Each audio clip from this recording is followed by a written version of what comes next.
आकाशवाणी गोरखपुर से प्रादेशिक समाचार।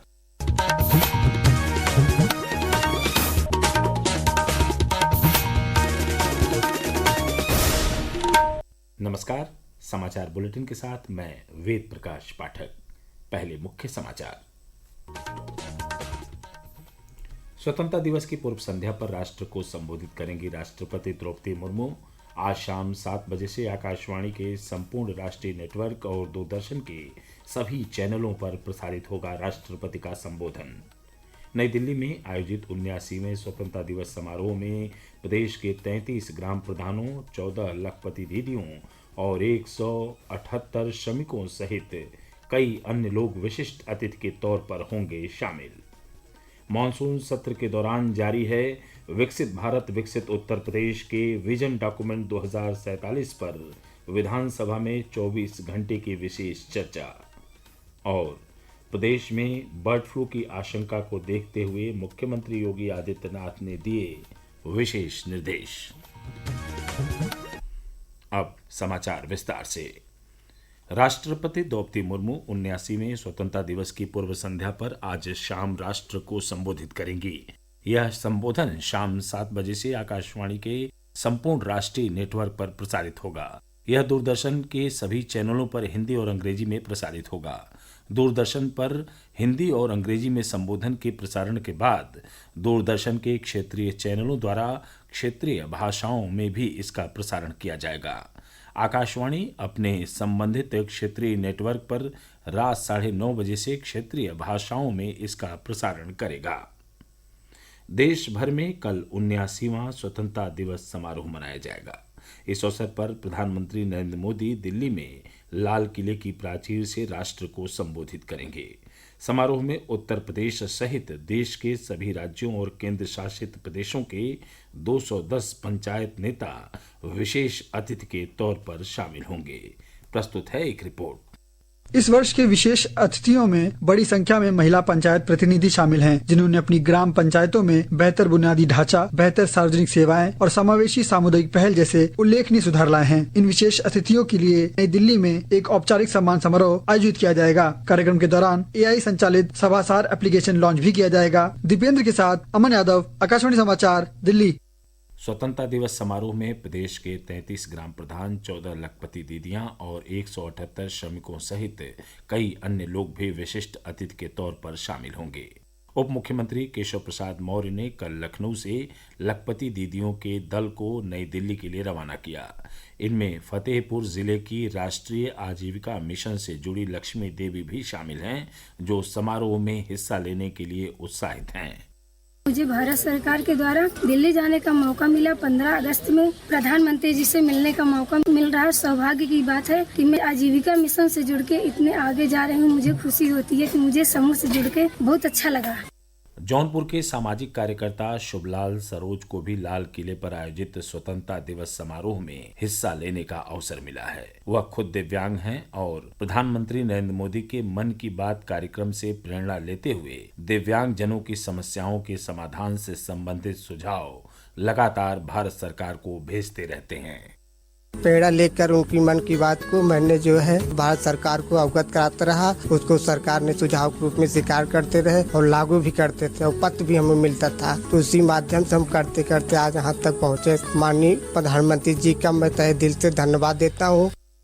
मुख्यमंत्री योगी आदित्यनाथ ने कल लखनऊ में हर घर तिरंगा अभियान के तीसरे चरण की शुरुआत की और तिरंगा यात्रा में भी शामिल हुए। इस अवसर पर मुख्यमंत्री ने कहा कि 140 करोड़ भारतवासी हर घर तिरंगा लगाकर देश की आजादी के समारोह में भागीदार बने। ये तिरंगा यात्रा मात्र यात्रा नहीं है, ये भारत माता के प्रति, भारतीय महापुरुषों के प्रति, अपने क्रांतिकारियों के प्रति, वीर सैनिकों के प्रति हमारी कृतज्ञता भी है। हम उत्तर प्रदेश के अंदर हर घर तिरंगा के इस कार्यक्रम के साथ जुड़ रहे हैं। हर भारतीय के घर में भारत के आन बान और शान के प्रति ये तिरंगा लहराया जाना चाहिए।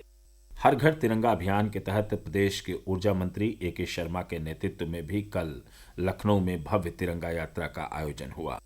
प्रदेश की शाहजहांपुर पुलिस लाइन, रायबरेली जिले के डलमऊ तहसील और नगर पंचायत सलोन तथा अमरोहा जिले के नौगांवा सादात स्थित मदरसे द्वारा भी कल तिरंगा यात्रा निकाली गई।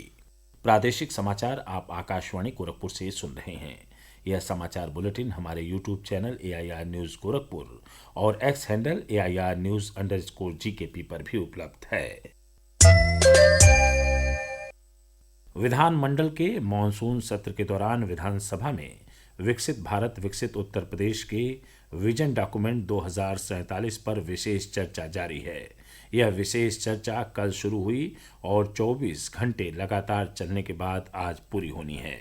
संसदीय कार्य मंत्री सुरेश खन्ना ने कल सदन में विजन डॉक्यूमेंट 2047 पर विशेष चर्चा का प्रस्ताव प्रस्तुत किया। उन्होंने कहा कि वर्ष 2047 तक प्रदेश आत्मनिर्भर भारत, आत्मनिर्भर उत्तर प्रदेश की संकल्पना को मूर्त रूप देने के लिए प्रतिबद्ध है। यह सदन प्रस्ताव करता है कि आजादी के अमृत महोत्सव के अवसर पर माननीय प्रधानमंत्री जी ने देश को 2047 तक विकसित एवं आत्मनिर्भर भारत बनाने का संकल्प दिया है। माननीय प्रधानमंत्री जी के इस आह्वान पर जहां भारत सरकार तेजी के साथ कार्य करते हुए विभिन्न क्षेत्रों में इस संकल्प को सफल बनाने के लिए समेकित प्रयास कर रही है, वहीं देश के सबसे बड़े राज्य के रूप में उत्तर प्रदेश अपने उत्तरदायित्व का निर्वहन करते हुए विकसित भारत, विकसित उत्तर प्रदेश, आत्मनिर्भर भारत, आत्मनिर्भर उत्तर प्रदेश की संकल्पना को मूर्त रूप देने के लिए प्रतिबद्ध है। चर्चा के दौरान उप मुख्यमंत्री ब्रजेश पाठक ने कहा कि प्रदेश गेहूं, दुग्ध और चीनी उत्पादन में देश में नंबर 1 पर है। प्रदेश में सर्वाधिक एक्सप्रेस वे हैं। सभी जिलों को 4 लेन सड़कों से जोड़ा गया है और बिजली आपूर्ति तथा स्वास्थ्य सेवाओं सहित सभी क्षेत्रों में सुधार हुआ है। इस बीच विधान परिषद में कल शिक्षक दल ने अशासकीय सहायता प्राप्त माध्यमिक विद्यालयों के शिक्षकों की समस्याओं के मुद्दे पर सदन से वॉकआउट किया। साथ ही समाजवादी पार्टी ने प्रदेश में स्वास्थ्य सुविधाओं का मामला उठाया। मुख्यमंत्री योगी आदित्यनाथ ने बर्ड फ्लू की आशंका के मद्देनजर कल संबंधित विभागों को त्वरित और समन्वित कार्रवाई के निर्देश दिए।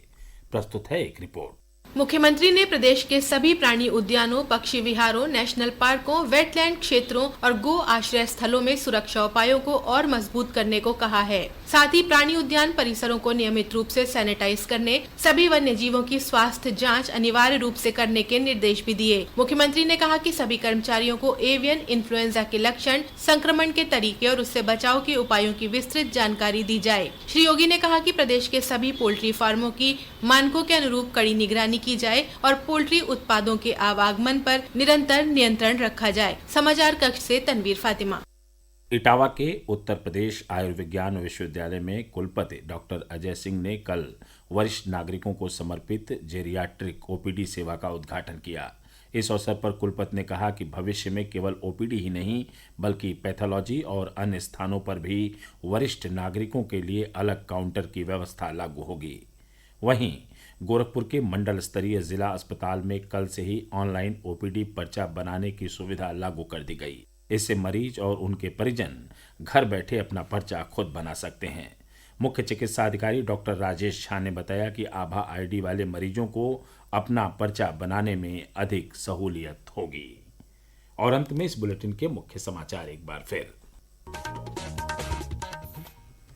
स्वतंत्रता दिवस की पूर्व संध्या पर राष्ट्र को संबोधित करेंगी राष्ट्रपति द्रौपदी मुर्मू।